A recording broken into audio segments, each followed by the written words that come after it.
Hello dear learners, welcome back to the online class of Tongi Pilot School and Girls College.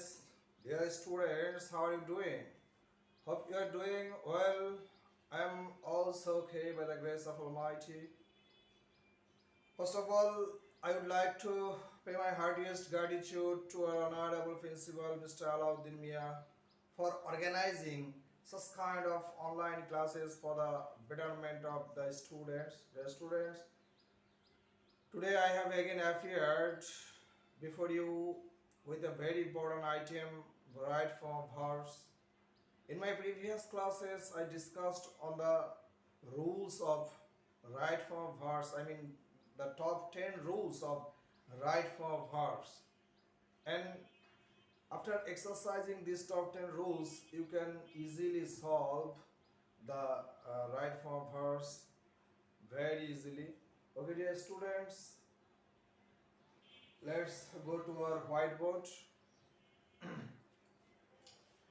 আমরা right form ভার্বসের 10টা রুলসের মধ্যে বলেছিলাম যে এই 10টা রুলস পড়লে তুমি 100% রাইট ফর্ম ভার্বস সলিউশন করতে পারবে। তো এখানে আমরা প্রথমেই বলেছিলাম সেই রুলস ডিসকাস করতে গিয়ে আমরা প্রথমেই বলেছিলাম যে প্রথমেই তোমাকে একটা প্যাসেজের মুডটা বুঝে নিতে হবে। Mood, you have to realize the mood of the passage. I mean, is the passage in present mood or past mood or future mood? After realizing the mood, you can easily solve. অর্থাৎ তুমি যখন বুঝে ফেলবে যে এটা কোন মুডে আছে তাহলে তোমার জন্য অনেকটা ইজি হয়ে যাবে। তো আমরা প্রথমে প্যাসেজটা একটু দেখি, আগে মুডটা একটু বুঝে নিই, তারপরে আমরা এটা স্টার্ট করব। While exercising this right form verbs, we will also discuss on rules. Okay, dear students. Today we be bracketed B as a free nation. Bracketed B as a today. So today we be a free nation. We have bracketed have as a to endure great pains to gain freedom. অর্থাৎ আমাদেরকে অনেক কষ্ট ভোগ করতে হয়েছে এই স্বাধীনতা অর্জনের জন্য। Our war of liberation take place in 1971. In 1971 অর্থাৎ 1971 সালে আমরা আমাদের এই মুক্তিযোদ্ধার মানে যে স্বাধীনতা লাভ করি, স্বাধীনতা লাভ করি আমরা। People from all walks of life come forward and got involved in the war directly and indirectly. এখানে কাম আছে, এখানে ইনভলভ আছে। Many a man killed in the battlefields. They flee from the battlefields, show their back. Bracket show রয়েছে। Rather, all of them contribute. Bracket রয়েছে contribute must with a view to achieve independence. তো ব্র্যাকেটে রয়েছে acid.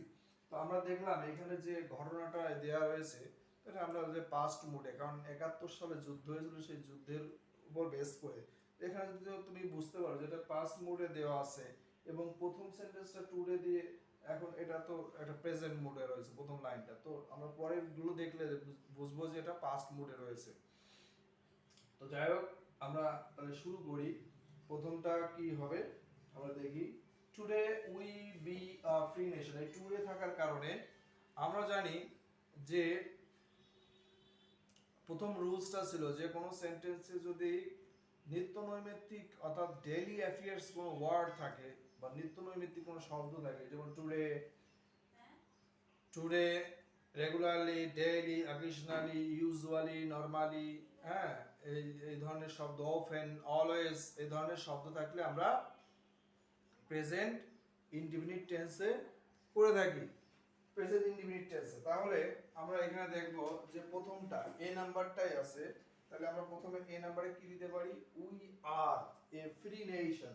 তা be verb আমরা জানি am is are, তাহলে এখানে আর যদি দিয়ে দেই তাহলে হয়ে গেল we are free nation. We are a free nation. We have to endure great pains to gain freedom. এই স্বাধীনতা অর্জনের জন্য আমাদের অনেক কষ্ট ভোগ করতে হয়েছিল। তো উই এর এখানে আমরা কি ব্যবহার করতে পারি, we had two.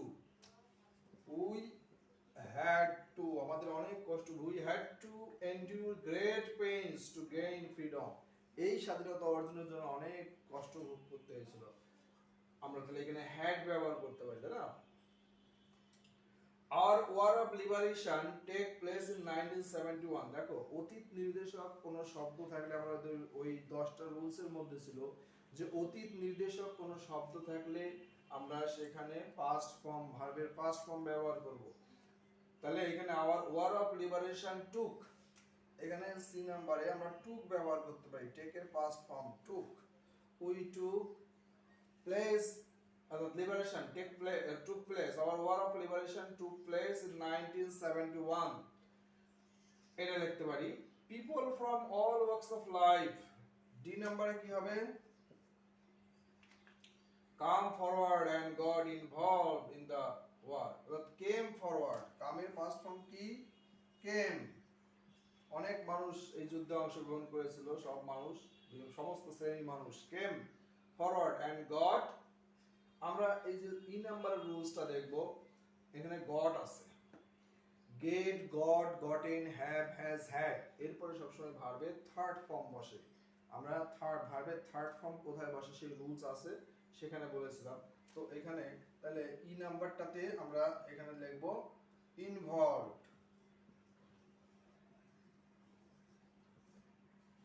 involved in the war directly and indirectly, many a man, এক নাম্বার দেখো kill in the battle fields, many a man বলতে আমরা অনেক মানুষের কথা বুঝি যে এই যুদ্ধে কি তাদের মানে হত্যা হয়েছিল, অনেক মানুষকে হত্যা করা হয়েছিল, তাই বোঝাচ্ছে many a man was killed, many a man একটা ফ্রেজ, মেনি এ, এই ফ্রেজটাকে আমরা সিঙ্গুলার হিসেবে ট্রিট করি, এইজন্য ওয়াজ ব্যবহার করব। এরপরে many a man was killed, অর্থাৎ এটাকে প্যাসিভ মুডে নিয়ে যাব, কারণ সাবজেক্ট কিন্তু এখানে ডিপেন্ডেন্ট, এই জন্য আমরা এখানে কি করব, এটা প্যাসিভ করে ফেলবো। হ্যাঁ, তো many a man was killed, এখানে ওয়াজ কিল্ড, ওয়াজ কিল্ড হবে। তো আমরা এফ দেখলাম, এফ নাম্বার, এবার পরেরটা দেখি, they flee from the battle field show their back, এখন তারা কি যুদ্ধক্ষেত্রে পালিয়ে গিয়েছিল, আমরা না, যুদ্ধক্ষেত্রে কিন্তু তারা পালায়নি। তো আমরা এখানে দেখব যে আমরা রাইট ফ্রম ভার্বস এর মধ্যে একটা বিষয় আছে, যেখানে যে বিশেষ করে যেখানে নেগেটিভ করার প্রয়োজন হয় সেখানে অবশ্যই আমাদেরকে নেগেটিভ করতে হবে অর্থের মিল করার জন্য। তো এখানে আমরা দেখি they flee from the battles field show their back, they did not flee, তারা পালিয়েছিল না, ফ্রম দ্য ব্যাটল ফিল্ডস, তাহলে এখানে আমরা কি লিখব, জি নাম্বারটাতে did not flee, did not flee, পালিয়েছিল না, দে ডিড নট ফ্লি, তারা পালিয়ে যায়নি, ফ্রম দ্য ব্যাটলস ফিল্ড, এই যে শো দেয়ার ব্যাক, তাদের এই যে এখানে আরেকটি ভার্বের পর আরেকটি ভার্ব যদি ব্র্যাকেটে থাকে তো সেই ক্ষেত্রে আমরা কি লিখি, ভার্বের সাথে আইএনজি করি, যোগ করি, অর্থাৎ শোয়িং, শোয়িং, একটি ভার্বের পর যখন ব্র্যাকেটে আরেকটি ভার্ব থাকে তখন তার সাথে আইএনজি যোগ করি, শোয়িং দেয়ার ব্যাক। কিন্তু এটা যদি উদ্দেশ্য বোঝাতো তাহলে আমরা কিন্তু টু শো লিখতাম, হ্যাঁ, উদ্দেশ্য বোঝালে টু শো লিখতাম, কিন্তু এখানে showing their back, rather all of them contributed, past form contributed, আগে বলে যেটা past mood আছে, contributed mass with a view to, তো এইচ নাম্বার আই নাম্বারটা কি, contributed, অর্থাৎ past form, contributed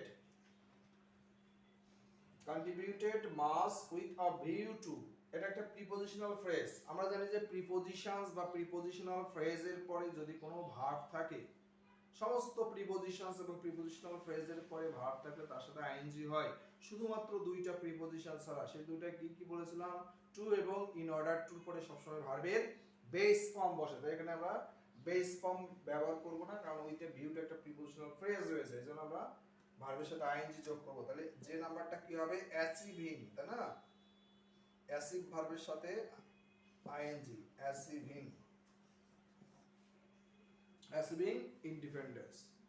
তো যাই হোক আমরা এই রুলসগুলো দেখলাম, তোমরা এই 10টা রুলস ভালো করে আগে আমার in my previous class I discussed on the 10 rules, top 10 rules, তোমরা ওইটা যদি দেখো সেটা তাহলে তোমরা যে কোনো ন্যারেশন সলিউশন করতে পারবে, ইজিলি এটা সলিউশন করতে পারবে। তো dear students, okay, let me finish here, stay home and remain safe, thank you everybody.